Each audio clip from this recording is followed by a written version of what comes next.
The phone buzzes on the nightstand to 34 a.m. The sound cuts through the silence, sharp and cold. Mark Harris, eyes bloodshot from hours of staring at the ceiling, reaches for it. The voice on the other end is distant, clipped. "We've found her. She's dead." Mark's hand freezes midair, his fingers still gripping the receiver. A muffled siren wails in the distance, drifting through the window, blending with the rising noise in his head. He slowly lowers the phone. A single, worn sneaker lies abandoned in the middle of an alley, its laces untied. A delicate silver bracelet catches the dim glow of a streetlight.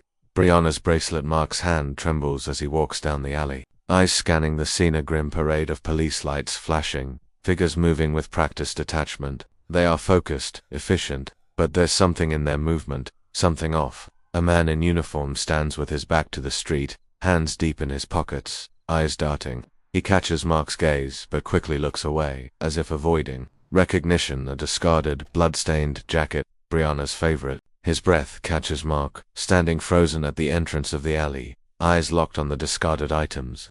A beat of stillness. His jaw clenches, the tension in his body builds, but he doesn't move. His eyes shift towards the officers. His breath hitches, but there's no sound, no words. The faintest flicker of something burning deep inside him. He turns, walking away, his footsteps echoing into the night. The sun hadn't fully risen, but the morning was already stirring to life. The neighborhood was quiet, a soft haze of dew still clinging to the grass as Mark's truck rolled to a stop. In the corner of the yard, Brianna was bent over, hands deep in the soil of a small garden she had started last spring. Her knees were muddy, hair pulled back into a loose ponytail, her favorite silver bracelet catching the first rays of light. It sparkled faintly, like a reminder of something constant. A small, quiet corner of the world that still held beauty. Mark stood by the truck for a moment, watching her work. His gaze was sharp, noting every detail. The way she meticulously trimmed the edges of each plant, the way she hummed softly to herself as though the dirt between her fingers were a secret she was uncovering. She didn't notice him at first. "You're up early," she said without looking up, her voice light, playful. She wiped her brow with the back of her hand, and finally stood, stretching. Brianna's face was framed by the rising sun, the faint glow outlining her features. Her eyes, bright and alive, always seemed to hold 1,000 ideas at once, as if she was constantly dreaming up something new. Mark smiled, but it was small, guarded. "What's the project this time?" She turned to face him, her hands still, dirty, but there was that same mischievous grin. "I'm planting the last of the wildflowers. I figure they'll bring in the bees' help, the whole garden." Mark nodded, appreciating her quiet determination, but there was something about her that made him proud in a way he couldn't fully explain. His daughter, an ambitious 20-year-old, was the kind of person who could turn any small idea into something larger than life, whether it was starting a community garden or planning a volunteer trip halfway across the world. Brianna always made it feel like anything was possible. He walked over to the garden, squatting beside her. His fingers brushed against the soil, and the familiar scent of earth filled the air. Mark wasn't much of a gardener, but Brianna's projects had a way of pulling him in. "Don't forget to take a break," Mark said, his voice light, but a tinge of worry underlining it. She was always working, always pushing forward. "Break?" Brianna laughed, a sound that seemed to belong to a different, freer time. "I'll sleep when I'm dead, Dad. This garden's not going to plant itself." Mark chuckled, but there was a flicker of concern behind his eyes. She never stopped, even as a kid. It had been the same, always on the move, always one step ahead, constantly chasing some new dream. She wiped her hands on her jeans and reached for the small silver bracelet that hung loosely on her wrist, the same one her mother had given her years ago. Brianna's fingers danced over it for a moment, then she fastened it securely, her gaze briefly meeting his. "You know, I've got an interview this afternoon," she said, her voice lowering, just slightly, like she was sharing a secret. "It's with a non-profit. I'm finally going for it, Dad. I'm gonna change something, make a difference, you know." Mark paused, his eyes searching her face. She was so sure of herself, so determined, and yet there was something in his gut, a feeling he couldn't shake. Not fear, but something like loss, as if this moment, however normal, was too fleeting, too precious. He nodded slowly. "I'm proud of you, kiddo, just don't burn yourself out, alright? You don't have to do it all in one go." Brianna smiled at him, a brief flash of vulnerability beneath the confident exterior, saying, "I know, Dad, but I think I've been waiting my whole life for this," before grabbing her purse from the porch and sliding her phone into the side pocket, adding, "I'll call you later." let you know how it goes. And don't worry, she winked, I'll take it easy. But if I don't go now, I'll be late. Mark stood up, brushing the dirt from his hands, and then watched her grab her keys, softly saying, good luck, Brianna, his gaze following her as she stepped down the porch stairs, and she waved back at him, the small silver bracelet glinting in the morning sun as she walked to her car. Her steps light, her energy a quiet storm ready to burst. For a moment, Mark stood there, just watching her, a soft breath catching in his chest, seeing his daughter, so alive, so full of promise. And then, without another word, Brianna drove off into the morning, leaving Mark standing there, staring after her, his feet never moving, the quiet of the moment feeling heavy, the kind of peace that always came before the storm. He lingered for a few seconds longer, but as the hum of the engine faded away, so did the feeling that had settled in his chest, the feeling of something unspoken, something uncertain that he couldn't place. And just like that, the morning was gone, leaving only the slow tick of time and the fragile thread that connected father and daughter. The pen clicks sharply against the table, the silence in the room thick and heavy. The only sound is the scratch of Mark's pen against the paper until there's a knock at the door, quick, urgent, too sharp, and Mark's hand freezes as he stands, walking to the door to another knock, this time louder, hesitant, and he opens it to two officers standing there, their faces drawn, one of them shifting uncomfortably, glancing down at the floor, saying, Agent Harris, and Mark's eyes narrow, something in the air feeling wrong. The officer's body language, his nervous twitch, the slight hesitation in his words isn't how they normally present bad news, it's too uneasy. So Mark asks, what's this about? And the officer doesn't immediately answer, looking to his partner. And Mark catches the subtle shift in the other officer's gaze. Something's off.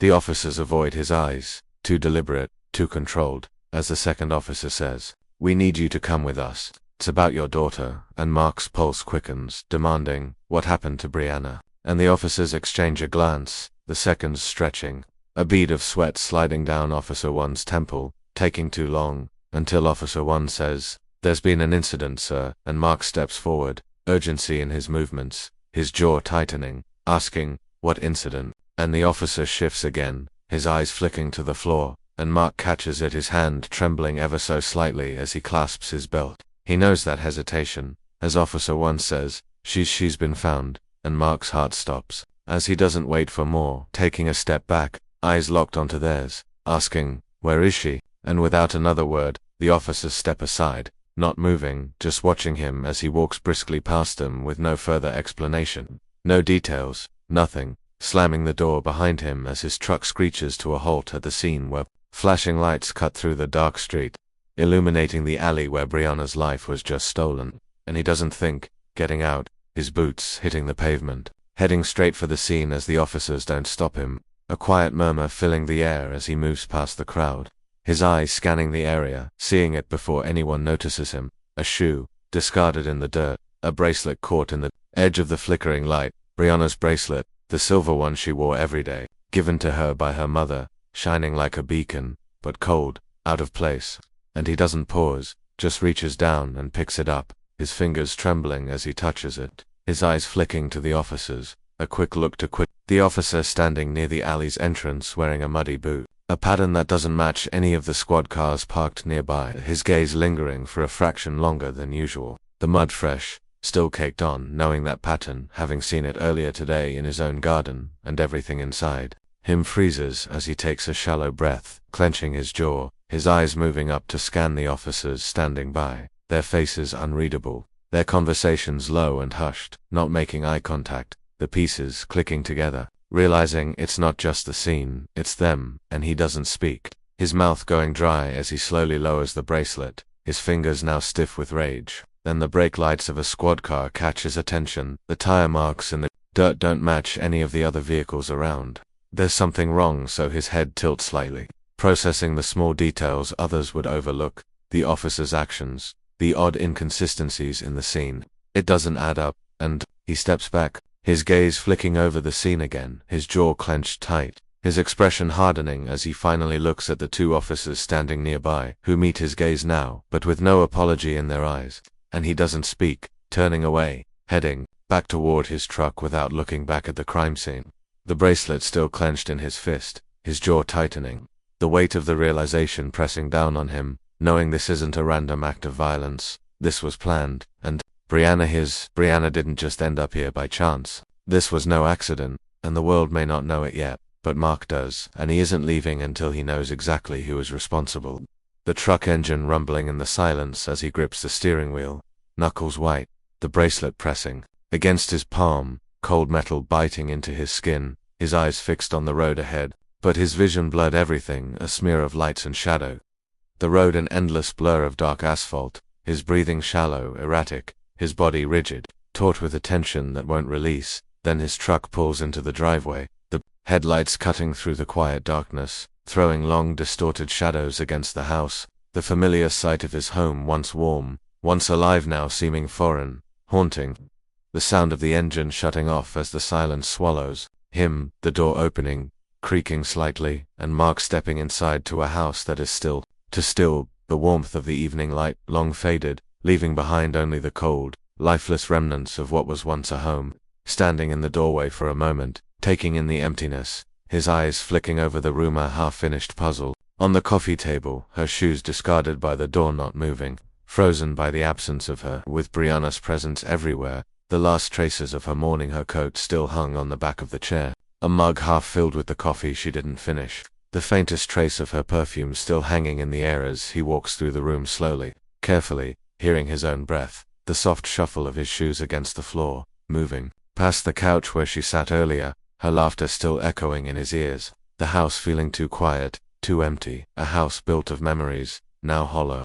He moves toward the kitchen, his hand pressing against the counter. His fingers touch the corner of the countertop, lingering as if searching for something, anything that could make this real. He opens the fridge. His eyes land on the small container of wildflower seeds, the ones they were going to plant together, the ones she had picked out for their garden, excited to see them bloom. She had talked about it all morning, smiling so brightly as if the world was hers to shape. He reaches for the container. His hand trembles, the seeds rattling softly inside the plastic. For a moment, everything stills. His eyes linger on the seeds. The simple plastic container, the same ones she had handed him just hours ago, filled with laughter and plans. The container slips from his fingers, crashing to the floor. The seeds scatter rolling in every direction, some even spilling under the cabinets.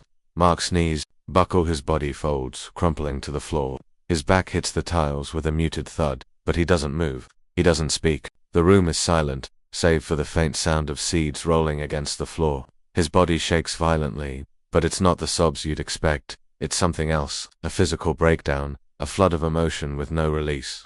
He presses his palms into the floor, the coolness of the tile offering no comfort. His fingers brush the small grains of soil that had come loose from the container, a cruel reminder of what they'd never get to finish.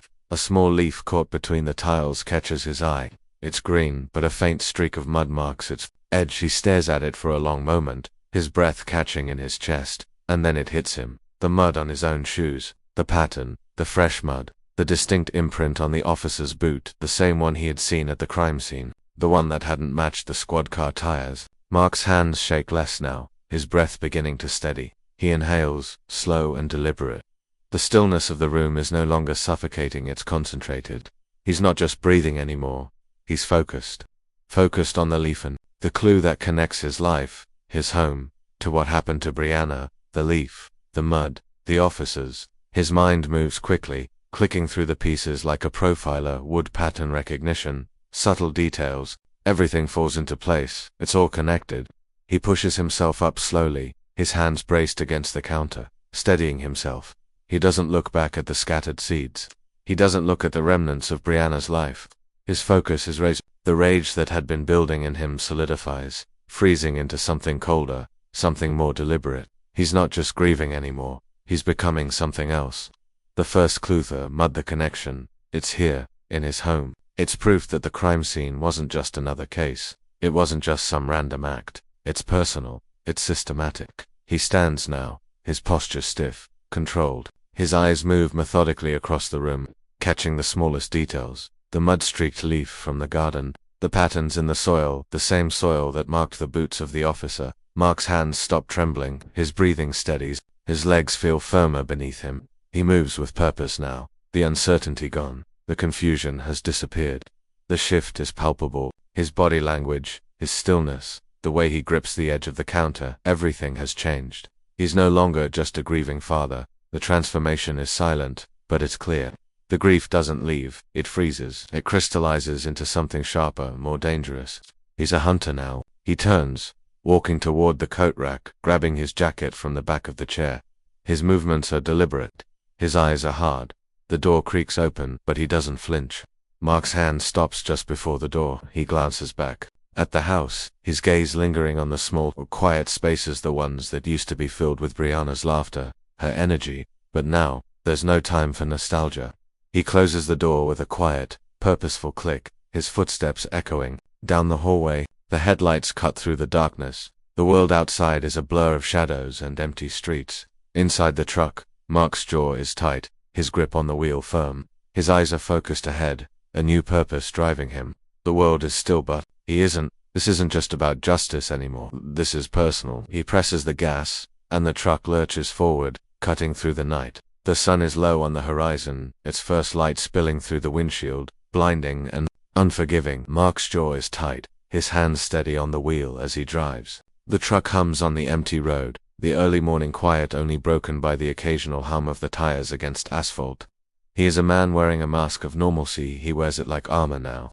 His body moves with precision, his face blank, his eyes focused on the road ahead. His grief is locked away, frozen, but it's there, simmering beneath the surface, threatening to rise. The precinct looms ahead, its familiar concrete structure dark against the pale morning light, the fortress of bureaucracy. Mark steers the truck into the lot with purpose. This is where he needs to be. He has to act like everything is fine, like Brianna's death isn't consuming him, but inside he's a hunter now, not a father. Mark steps out of the truck and walks toward the precinct. The building hums with activity as officers arrive, exchanging pleasantries and morning nods. A few vehicles idle in the lot, their sirens and lights now silent. The energy inside is subdued, a rhythm of the mundane. Mark enters, his footsteps calm, measured, his suit is pristine, his demeanor collected. To anyone looking, he's just another agent, another suit among the sea of badges.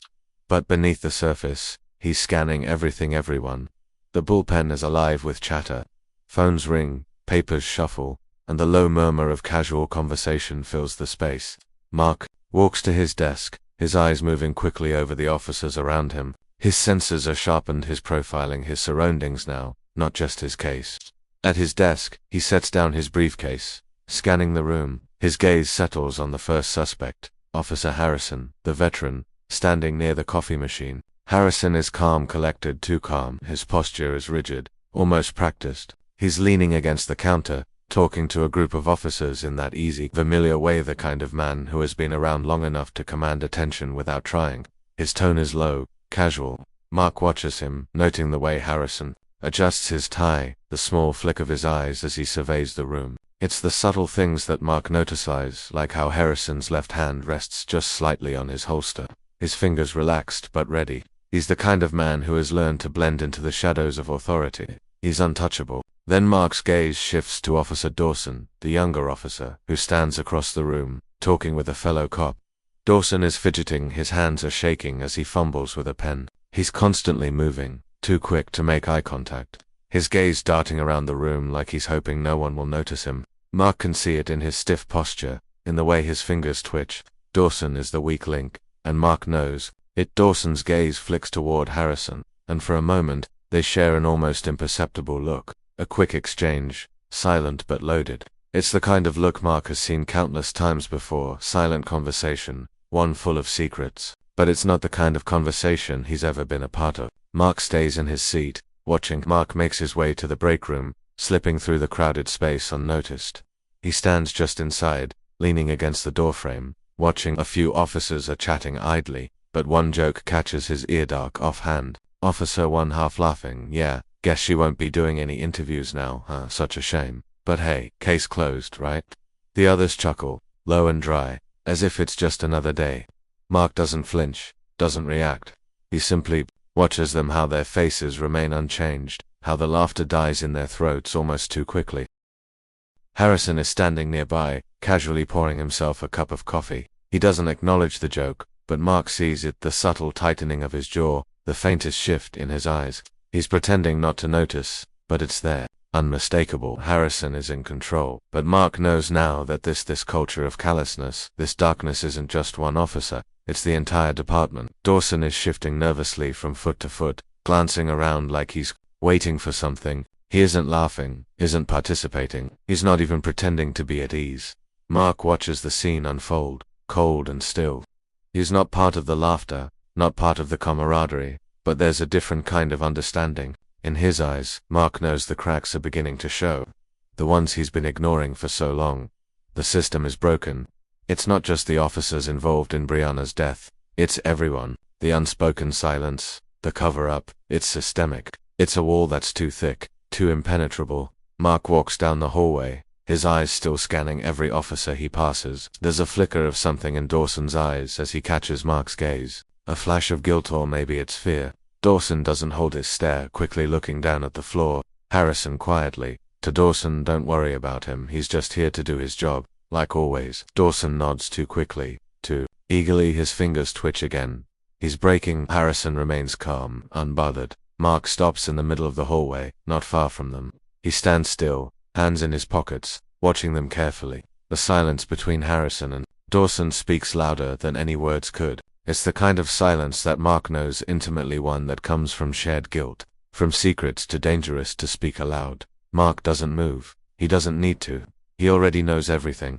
Harrison moves past him, not even sparing him a glance. Dawson lingers for a moment longer, but his eyes are too nervous, too quick to leave. Mark feels the tension in his body, the raw energy of his anger simmering just beneath the surface. Realization hits him like a punch. He's not just facing corrupt cops, he's up against a wall. A silent, impenetrable wall that stretches through the entire precinct. There are no allies here, not anymore. The corruption isn't isolated. It's systemic. The department, his colleagues, his friends are all complicit in the silence. He's completely alone. The realization is cold.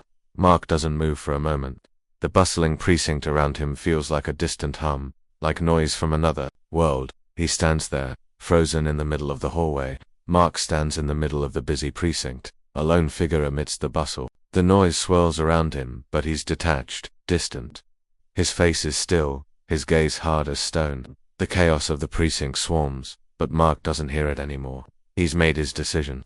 He turns slowly, deliberately, and walks out of the precinct. The door closes behind him with a quiet finality. Mark steps into the sunlight, his face a mask of cold determination. He doesn't look back at the building, the chaos inside. It's a world he's leaving behind, a world he no longer belongs to. His next steps are sure, deliberate. He has his target now, and it's not just the officers, it's the entire system. Mark doesn't look back, he's already moving forward. The door to the precinct closes quietly behind Mark. The usual hum of activity inside continues, but he's no longer part of it. His footsteps are deliberate as he walks across the parking lot, his face a mask of cold calculation. He's made his decision. The system he swore to serve is no longer his ally, it's his prey. Mark's truck pulls into a rundown part of town, far from the well-lit streets and busy intersections of the precinct. He parks in front of a dusty storage unit, its faded number barely visible on the rusted door. The world here is quieter, more anonymous, a perfect place to vanish. Mark steps out of the truck and walks toward the unit. He pulls a set of keys from his pocket, unlocking the door. Inside is a sparse room, a few folding chairs, a wooden desk, and a series of tech gadgets strewn across the table. There's a single laptop open, a stack of police files next to it. The room smells of dust and old paper. This is his base of operations now. He moves with precision. The laptop is already running. Mark plugs in a small device and a legal tracker into the back of the machine. The screen flickers briefly, then comes alive with a list of encrypted police records. His fingers fly over the keyboard, bypassing firewalls, breaking through layers of security with ease. Mark sits hunched over his laptop, eyes darting between the screen and the files. He hacks into police databases, pulling up Officer Dawson's personal information. Routines, phone records, travel logs, every movement, every word, tracked key. Installs hidden cameras at strategic places Dawson frequents. A camera in a public park, another near Dawson's apartment. Tiny, discreet devices, barely noticeable to the untrained eye. Mark watches Dawson from across the street, huddled inside his car. Dawson, oblivious, checks his phone, scans the street nervously. He's aware, perhaps too aware, that someone's watching him. Mark sits in the car, his face barely visible in the shadows. He watches Dawson go into his apartment building. Dawson's glance over his shoulder seems to be directed right at him, but Mark stays hidden, unmoving. The camera catches a glimpse of Dawson inside his apartment. His wife is sitting on the couch, their young child in her arms. Dawson is distant, his gaze flickering nervously around the room, looking out the window like he's waiting for something or someone. Mark sits in his car, parked down the street. He doesn't blink. He is the predator now. He watches, waits. Time seems to stretch. Dawson steps out again, briefcase in hand. He's moving faster now, glancing over his shoulder more frequently. The tension is palpable. Mark drives slowly through an empty parking garage, the sound of tires on concrete echoing in the stillness. He parks in the back corner, far from any lights. He steps out of the truck, his figure swallowed by the shadows. Mark's eyes scan the area. He knows Dawson is on his way. He's been watching his every move, tracking him from a distance. Tonight, Mark takes control. Dawson's car pulls into the garage. He parks quickly, his eyes darting around nervously. The moment he steps out, he freezes, scanning the area. He doesn't see Mark. He's too focused on the shadows, too caught in his paranoia. Mark steps out of the darkness, moving silently, his footsteps soft on the cold concrete. He approaches Dawson, his presence felt before it's seen. Dawson stiffens. He turns slowly, his face pale. Dawson, voice shaky. You are following me. Mark doesn't answer. He steps closer, his face expressionless, eyes cold. Mark stands still, his hands in his pockets. Dawson, voice cracking. I didn't mean I wasn't. Mark steps forward, his voice calm but unyielding. Mark, your boots, Dawson. I remember the pattern. I saw it that night. You were there. You were there when she died. Dawson recoils, his breath shallow. He takes a step back, his legs shaking. Mark, you made a mistake when you let me see it. You made a mistake when you didn't hide it. Dawson, pleading, please, I didn't want to be a part of it. It's not what you think. Mark's eyes narrow slightly, but he doesn't move. He's giving Dawson no room to breathe. Mark, you don't get to make excuses. You made a choice, Dawson. You're in this now. Dawson trembles, his face pale with fear. He knows Mark's right. He knows the walls are closing in. Dawson, barely audible. I didn't know it wasn't supposed to happen. I didn't want any of this. Mark, stepping closer, voice low. Tell me who you were working for. Who's above you? Give me a name. Dawson, terrified, shaking his head. No, I can't. You don't understand. They'll kill me. They'll kill my family. Mark takes another step closer, his eyes locked on Dawson's, piercing through him like a predator. Dawson takes another shaky step back, his eyes wide with panic. Mark, who is above you? Dawson's breath quickens. He's trembling, his hands moving uncontrollably at his sides. Finally, his voice cracks. Dawson, Miller. I don't know where he is, but he's the one who calls the shots. Mark absorbs this, his eyes sharp, his face impassive. He doesn't flinch. Miller, the name echoes in his mind. It's a lead, a crack in the wall. Mark, where can I find him? Dawson, I don't know, but he's meeting someone at the old warehouse on 5th Thursday. To meet someone there, that's all I know. Mark stands perfectly still. Dawson is visibly broken, his whole body trembling as if a weight has been lifted from him. Mark, good, you're not off the hook yet. Don't try to run. I'll be watching you. From now on, you belong to me. Understand? Dawson nods, his face pale, barely able to speak. Mark, go home. But remember this: if you try anything, if you betray me, you will take the fall. I'll make sure of it. Dawson doesn't move for a moment, his feet frozen to the floor. Finally, he turns and stumbles toward his car, his hands still shaking. Mark watches him go. Mark sits at the desk, the light from the single bulb casting shadows across his face. He opens his laptop, typing in the name Miller, the old warehouse, the location on 5th. His fingers fly over the keyboard, bringing up the necessary data. He leans back in the chair, the faint hum of the computer filling the silence. His fingers tap lightly on the table, his gaze unwavering. The pieces are falling into place, but the puzzle is far from complete. The corruption runs deeper than he thought. He's not just after justice anymore. The hunt has begun. Mark's face is cold and deliberate, his eyes focused on the screen. His hands hover over the keyboard as he types in the search for the name. Miller, nothing official, just records and trails. The kind of information only someone who knows where to look can find. The screen fills with information: his location, movements, associates, everything that connects him to the network Mark is now hunting. Mark leans back slightly, his fingers tapping rhythmically on the desk. The connection is clear now. Miller is the thread that links everything. The warehouse on 5th, the shady deals, the cover-ups, the whole rotten system. The storage unit is now cluttered with surveillance equipment. Mark stands in front of a table filled with tools, a signal jammer, a body-worn camera, night vision goggles, and earpiece microphones. It's a meticulous setup, everything he's going to need to enter the belly of the beast undetected. Mark whispering to himself, infiltration, not intervention. Mark carefully straps the body camera under his jacket, making sure it's hidden, but still angled perfectly to record. He fits the night vision goggles into place and tests the signal jammer, which emits a low, steady hum. He checks the battery levels on his devices one last time. The setup is flawless.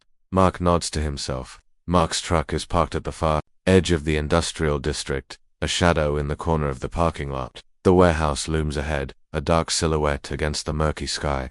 There's no sound, save for the occasional distant hum of city traffic. This place is a ghost town. Mark checks his watch. It's nearly midnight. He takes a deep breath and steps out of the truck, moving quickly but quietly. He walks to the edge of the property, scanning the area. The warehouse is dimly lit with a single light at the front entrance, no guards in sight. Mark pulls a small device from his pocketa, signal jammer, and activates it, blocking any security cameras in the vicinity. Perfect timing. He adjusts the night vision goggles over his eyes. The world turns green. The faint outline of the warehouse and its perimeter come into focus. He begins his slow, careful walk toward the back of the building. Mark crouches behind a stack of crates, his body still as stone, his eyes locked on the entrance. Through his goggles he can see a small group of men moving inside the warehouse, faint shadows in the windows. His breath is steady, measured.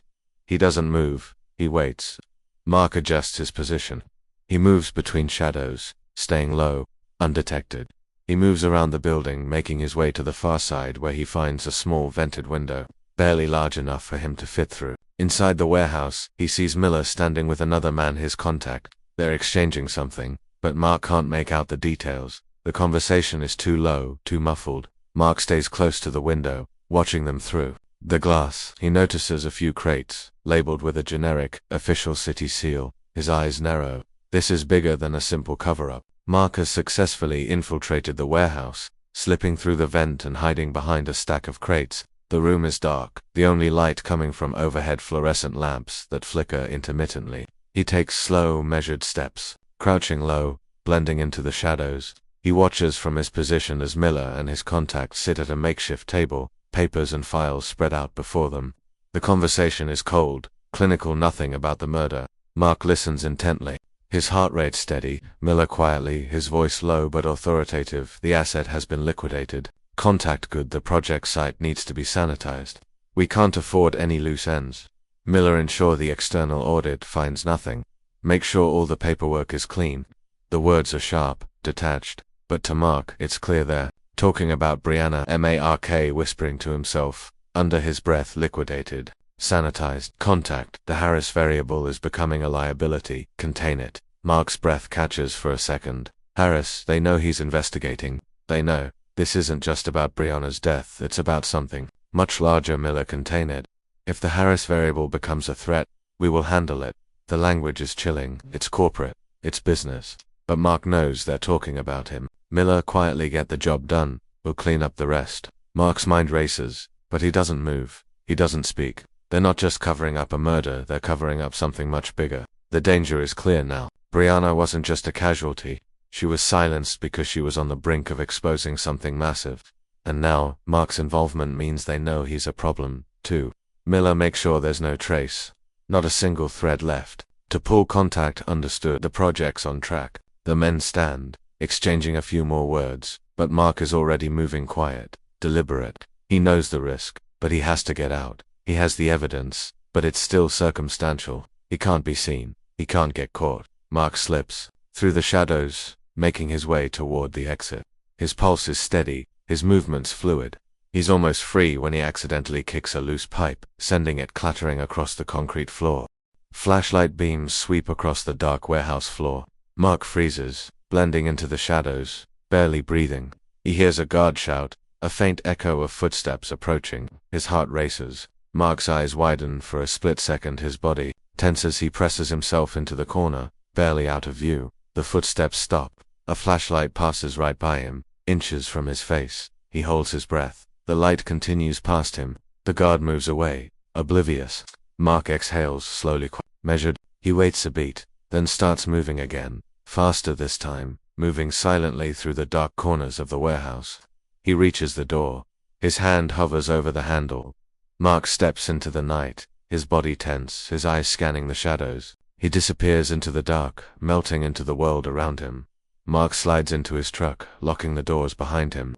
He doesn't start the engine immediately. His eyes are focused, piercing, as he reviews the footage on his body camera, watching the entire meeting again.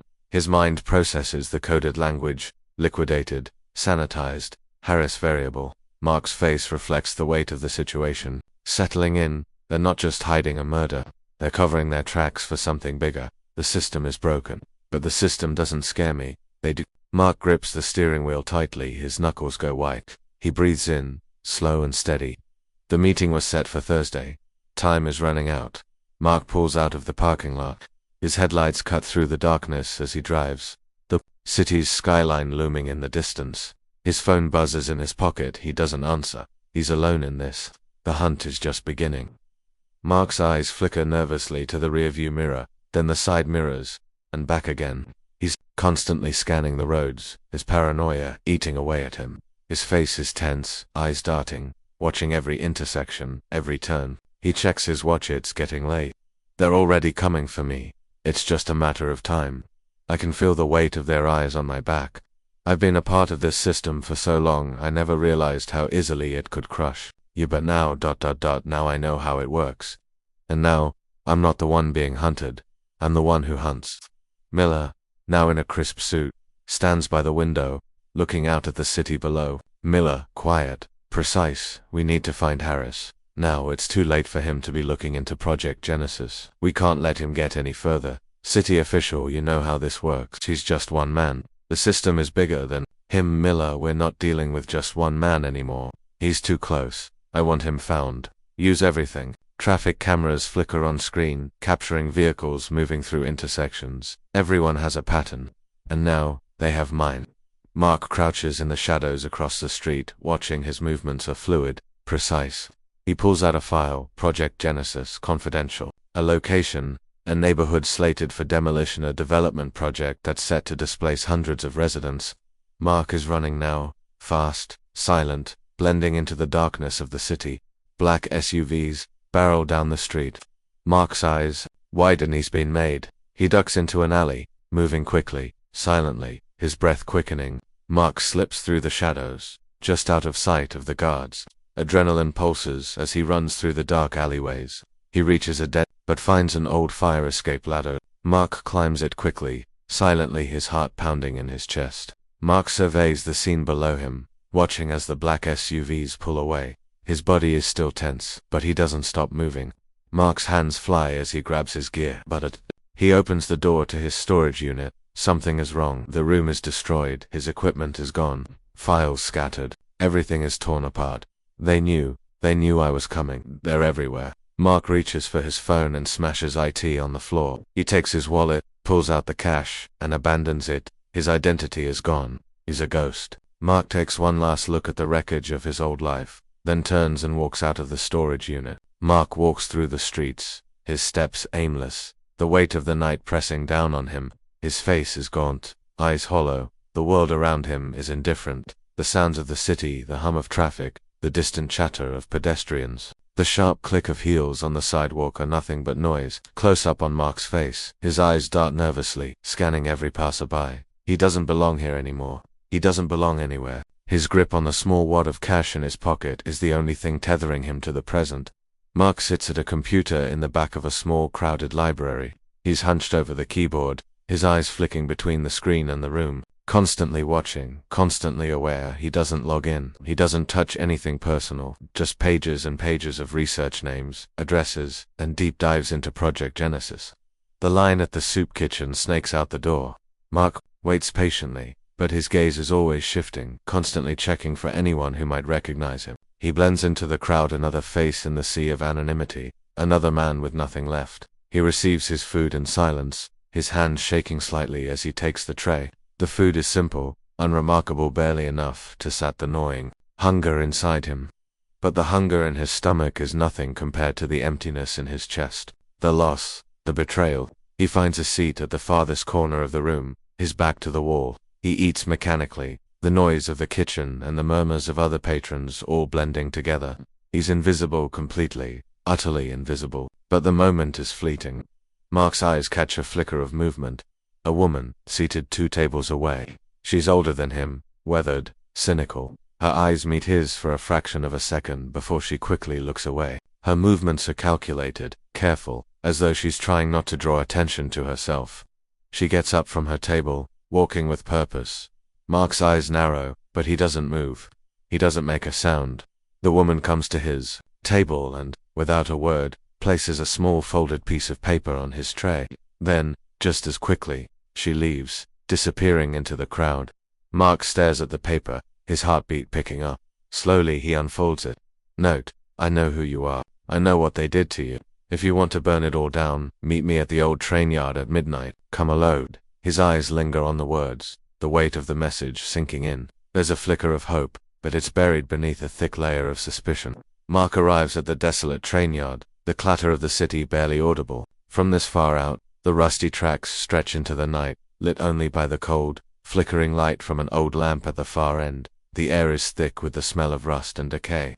Mark's steps are measured, slow. His eyes are constantly scanning the shadows, the abandoned buildings, the darkened corners. He knows this is a risk.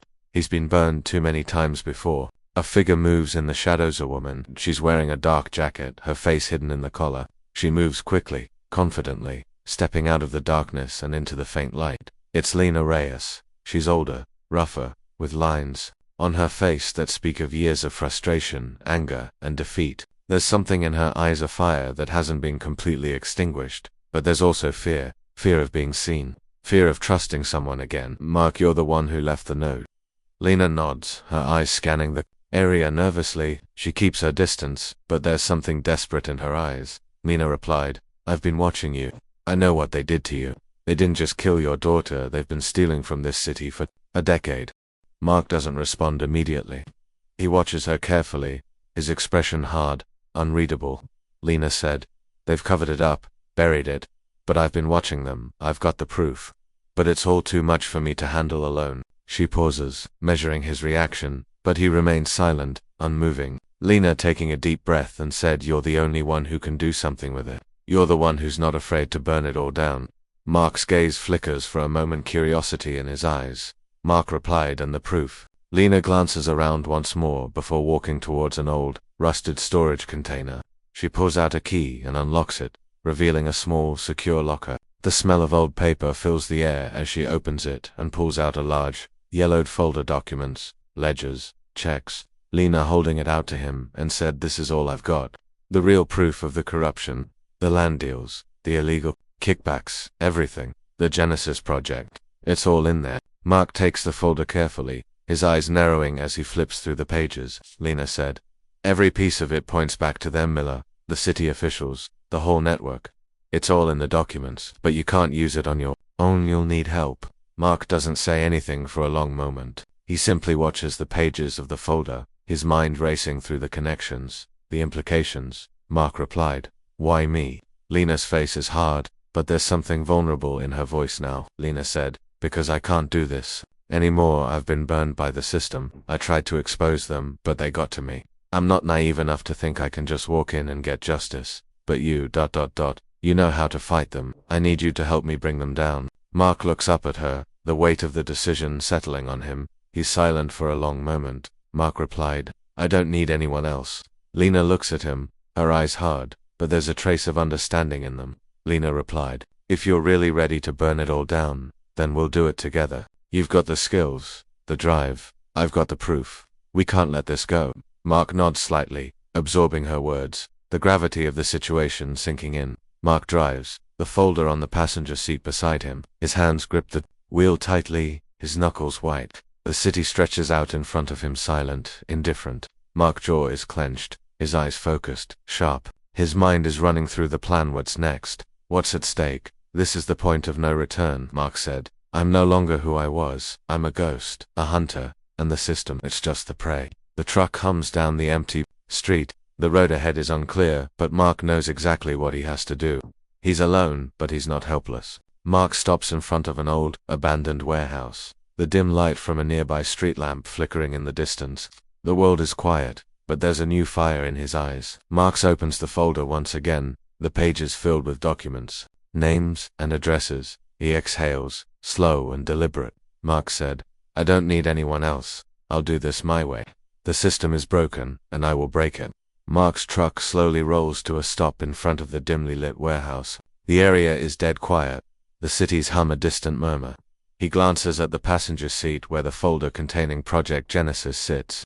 The papers are all marked with damning evidence: land deals, embezzlement, illegal contracts, the kind of documents that can take down empires. But it's not enough yet. Close up on Mark's hand gripping the steering wheel. His knuckles are white, and his jaw is clenched tight. He doesn't get out of the truck immediately. He's been preparing for this. But there's a cold, calculated finality in his demeanor now. This is it, the last piece of the puzzle. He finally opens the door and steps out, walking toward the entrance with purpose, not a trace of hesitation. Abandoned warehouse night. The warehouse is empty, barren, except for the scattered remains of broken crates and dust-covered floors. The faint echo of Mark's footsteps fills the otherwise silent space. He's not alone though, someone's waiting. At the far end of the room stands Miller, the man behind it all. His face is cold, detached, as always. The city official is also there, standing by the shadows, his face grim, as if he's been expecting this moment for some time. Mark doesn't speak right away. He simply walks toward them, his eyes cold and unwavering. Miller quiet, almost amused. You've come far, Harris. But I'm afraid this is where your journey ends. Mark stops a few feet away from them, his gaze steady and sharp. The room is thick with tension, but Mark is unflinching. Mark, soft, deliberate. This isn't over, it's just beginning. Miller smirking. You still don't get it, do you? This isn't about justice anymore. It never was. It's about power, and you were never part of the equation. The city official looks over at Miller, their silent understanding clear. They know that this is just a game of time. City official stepping forward. You're a relic, Harris. The system moves on, with or without you. Mark's eyes narrow as they share this quiet exchange. The contempt in their voices doesn't faze him. They don't understand this isn't a game. This is personal. Mark firm, cold. You'll never bury this. Mark pulls the folder from his jacket, letting the papers spill out in front of them, proof of everything they've done. The hundreds of lives they've ruined, the millions they've stolen. He doesn't need to say anything. The evidence is right in front of them. But Miller, cold as ever, just chuckles. Miller, you think this will change anything? You think anyone will believe you? The system you fought for is already ours. We own everything. Mark doesn't flinch. He's been through this before. This is just another lie from men like them, the ones who think they can control everything with their money and power. Mark shifts his gaze toward the city is now visibly nervous, a flicker of uncertainty in his eyes. He knows the walls are closing in, but he refuses to show it. marklow.com. You can silence the voices, but you can't silence the truth. The city official starts to speak, but before he can, Mark makes a sudden move. He pulls out his phone, his eyes locked on Miller's. In one swift motion, he taps the screen, triggering the body-worn camera that's been recording everything. Mark, quietly, it's all on record. Every deal, every lie. You can't erase this, and you know it. Miller's expression falters for a moment. The city official's hand twitches.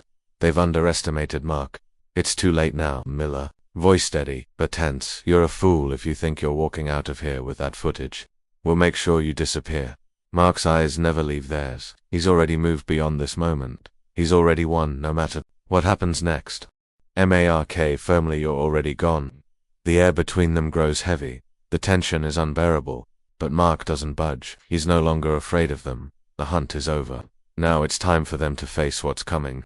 Mark walks out of the warehouse, leaving the chaos behind. The world feels different now. He's no longer a part of it. As he walks toward his truck, a faint sound of a siren fills the air. He doesn't look back, but just as he reaches the door, he feels a sharp pressure on his back. To black SUVs pull up, blocking the entrance. Mark takes a deep breath. He's not running anymore. They want to finish this, but they'll have to face him first. Inside one of the SUVs, the city official is on the phone. His voice is low, urgent. City official, make sure Harris doesn't leave here alive. We're not taking any chances. He hangs up the phone, his face twisted in frustration and fear. He knows this isn't going to end well for them. The walls are closing in, and Mark Harris is the one who's tearing it all down. Ixed warehouse parking lot night. Mark moves quickly, slipping into the shadows, disappearing into the dark alleys that surround the warehouse. His mind races. Got the proof, but he's still a target. The game's not over yet. He ducks behind an old dumpster, breathing heavily. His eyes dart to the side, scanning the street. The SUVs are close, the guards moving in every direction, closing in on him. Mark isn't worried. He's been here before. But this time, he's the one in control. He pulls out the small burner phone he grabbed earlier and dials a number. Mark slides into the driver's seat, his hands steady on the wheel. He looks into the rearview mirror, watching the SUVs start to move. They've finally caught up, but they don't know who they're dealing with. Mark slams the truck into gear, turning the engine over with an easy grace. Mark said, "They think I'm the one who's running. They don't understand. They're the ones being hunted now." Mark's truck disappears into the night, his heart beats steady, calm. This isn't a victory. Not yet. But it's the beginning. He's no longer an FBI agent, he's a ghost now, and the game is just getting started. In a city riddled with corruption, former FBI agent Mark Harris embarks on a relentless quest for vengeance after the brutal murder of his daughter. As he uncovers a vast conspiracy involving corrupt cops and powerful city officials, Mark is forced to leave everything behind: his identity, his career, and his humanity. Now, a ghost in the system, he becomes a hunter, determined to burn it all down. But as the system closes in on him, Mark must decide whether true justice is worth the cost of everything he's lost.